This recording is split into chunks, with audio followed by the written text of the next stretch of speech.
বাংলাদেশের বিদ্যমান রাজনৈতিক কালচারে আসলে বিভিন্ন দলের ক্ষেত্রে এটা হয়, মনোনয়ন না পেয়ে দল ত্যাগ করে কিংবা কমিটি না পেয়ে দলের বিরুদ্ধে স্লোগান, মিছিল, মিটিং, নেতাদের বিরুদ্ধে অভিযোগ।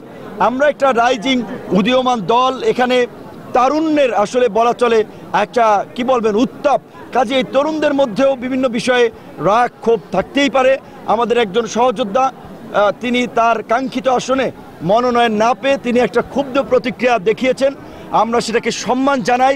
আমরা তার এই ক্ষোভের কারণ নিবারণ করার চেষ্টা করেছি এবং করব, কিন্তু যেহেতু তিনি একেবারেই জনসম্মুখে দলের বিরুদ্ধে, দলের নেতাদের বিরুদ্ধে কতগুলো অবান্তর মিথ্যা কথা বলেছেন যেটা দলের জন্য সম্মানহানিকর, এই বিষয়ে আমরা তাৎক্ষণিকভাবেই তাকে সাময়িক অব্যাহতি দেওয়ার একটা পানিশমেন্ট তাকে দেওয়া হয়েছে। এটা সারা দেশের আমাদের নেতা কর্মীদেরকে শৃঙ্খলার প্রশ্নে একটা কঠোর বার্তা, কারণ নতুন দল হিসেবে আমরা শৃঙ্খলা রক্ষার্থে কঠোর হয়ে আমরা দলকে সুসংগঠিত করতে চাই। ধন্যবাদ।